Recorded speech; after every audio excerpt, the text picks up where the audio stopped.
la délibération 14 pour Madame Bertrand. Une petite modification du tableau des emplois permanents. Ça arrive de temps en temps lorsqu'il y a un départ d'un agent pour mutation. Il faut rectifier le tableau. Madame Bertrand. Oui, bonsoir. Donc en effet, par cette délibération, je vous informe donc de la création d'un poste d'adjoint technique principal de deuxième classe en vue d'adapter le tableau des emplois permanents aux besoins de la collectivité. Il s'agit en effet de la création de ce poste qui va permettre le recrutement d'un agent titulaire du grade d'adjoint technique principal de deuxième classe afin de remplacer un agent titulaire de grade d'adjoint technique principal de première classe qui quittera la collectivité par voie de mutation le 30 avril prochain. La suppression de ce poste donc, vous sera précisée ultérieurement et les crédits nécessaires sont inscrits au chapitre 12. Bien, des commentaires ? Non, on passe au vote. Qui est contre? Qui s'abstient? C'est un vote à l'unanimité. Vous aviez la liste des décisions du maire. Est-ce qu'il y a des remarques sur ces décisions? Non. Parfait. Et attendez, je passe à une question ouverte de la part du groupe SBRE 2014. Alors, vous me demandiez... Alors... Il a déjà été évoqué au sein de ce conseil municipal l'avenir du terrain laissé vacant par le DESPA de la Marmitière. Certains habitants ont entendu dire que la commune allait se porter acquéreur du bâtiment et du terrain. Pouvez-vous confirmer ou pas cette information?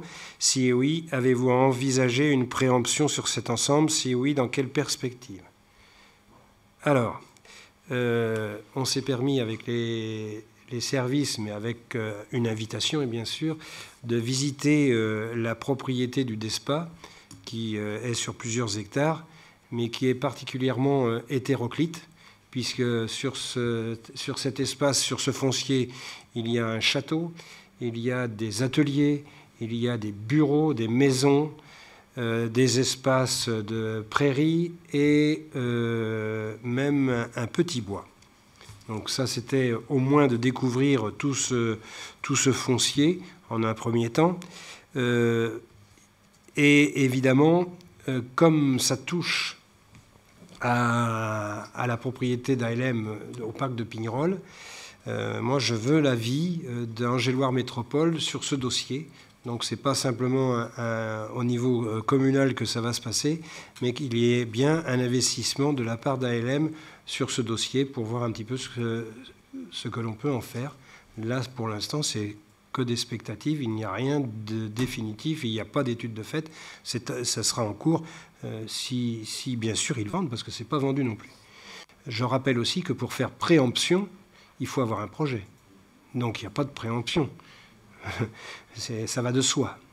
Et puisque je parlais de ce côté hétéroclite de la propriété, cela veut peut-être dire qu'il faut aussi une révision du plus, dans la mesure où il faut peut-être protéger le bois et les espaces verts, il faut peut-être protéger le château, il faut peut-être protéger... Bon, il y a certainement une distribution et un découpage à apporter à cette propriété. Je dis bien un découpage. Il y a peut-être plusieurs zones qui sont impactées et qui seraient avec des intérêts différents. Exemple, est-ce que la commune ou Angéloire Métropole a vocation à entretenir un château et qu'est-ce qu'on en fait là aussi? Il n'y a aucun projet municipal sur un château comme celui-ci et il n'y a aucun projet communautaire sur ce château. Donc il y a vraiment des étapes d'observation d'abord, de voir un petit peu ce que ça peut donner et puis de voir après s'il y a des intérêts municipaux, s'il y a des intérêts communautaires ou s'il y a aussi des intérêts privés, peut-être tout simplement. Donc voilà, avec certainement une révision du plus si on a besoin de faire quelque chose au niveau communautaire ou au niveau municipal. Est-ce que j'ai répondu ?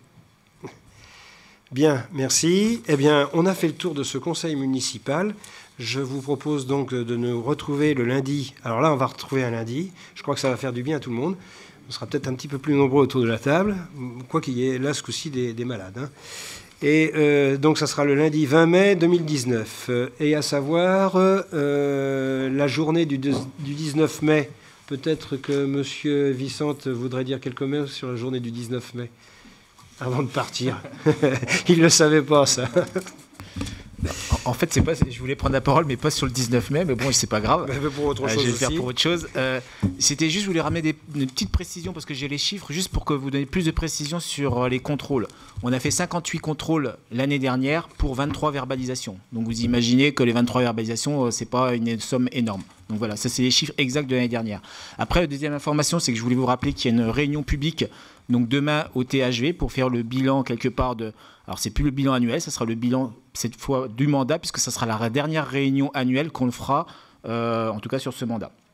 Et donc, le 19 mai, il y a un événement qui est en cours de préparation, qui va s'articuler autour de la journée citoyenne, qui est organisée aussi au niveau de la communauté urbaine, et sur lequel on veut coupler en fait la concertation qu'on souhaite faire au niveau du Parc de l'Europe, puisque là on est en pleine phase d'études aujourd'hui, de concertation, je dirais, avec tous les partenaires autour du Parc de l'Europe, et on souhaite maintenant étendre cette concertation à l'ensemble des habitants.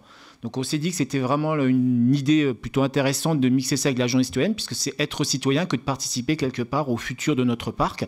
Et donc l'idée, c'est que le cabinet qui nous accompagne, Passagers des Villes, donc viendra le 19 mai, donc c'est un dimanche, proposer des activités quelque part de concertation, de coélaboration du parc avec l'ensemble des habitants, donc sur des modes un petit peu participatifs qui sont, je pense, très intéressants et qui vont permettre à chacun de se projeter et de donner une vision de son parc. Pour être sûr que nous avons un maximum de personnes, puisque l'intérêt c'est que quand même un maximum de personnes de l'ensemble de la commune puissent s'exprimer sur ce sujet. On va organiser aussi des événements, donc on va essayer de mettre en place des événements pour que les jeunes puissent venir avec des structures gonflables, etc. Normalement aussi l'école d'ingénieurs va nous accompagner avec aussi probablement un événement qu'ils vont mettre en place, et aussi pour tenir quelque part toute la partie restauration et je dirais buvette, on pourrait dire, pour pouvoir accompagner toute la journée en espérant qu'il fasse beau. Et on va en profiter, si j'oublie pas aussi, pour essayer de faire donc la partie journée citoyenne aussi sur ce qui pourrait être quelque part du ramassage et du nettoyage de la ville, en essayant de partir en fait de la liaison douce. Non, ça c'est pas ça, monsieur. Voilà. Enfin, en tout cas, voilà, de faire. Je ne sais pas sur quel parcours, c'est encore en définition. Je pensais que c'était à partir de la liaison douce, ce ne sera pas le cas. Mais en tout cas, voilà, de faire une journée aussi de ramassage quelque part des déchets de la ville pour finir tous ensemble après au niveau du Parc de l'Europe. Je te laisse continuer. Monsieur Lefebvre, complément à apporter. Oui, j'en profite du coup, j'allais intervenir. Donc c'est un week-end qui va être chargé pour la ville, puisqu'il y a aussi ce week-end-là l'opération Nature en Fête. Donc la commission nature du conseil municipal des enfants a décidé d'organiser un nettoyage de la ville le vendredi soir. Et effectivement, le samedi, il y aura plusieurs manifestations au niveau des jardins familiaux de la Reu.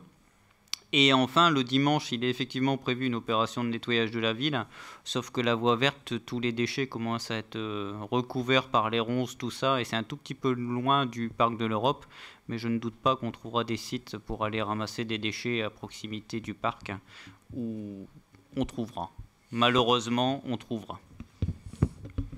Voilà. Puisque vous parlez tous les deux d'événements sur ce week-end, il faut rappeler qu'il y aura le festival d'impro et il y a, je crois, aussi un vide-grenier. Et on pourra insister sur le fait de la citoyenneté, parce qu'on essaie de mettre de la nature en ville, et on vient de se faire voler notre bélier au week-end dernier. Et ce, au Parc de l'Europe.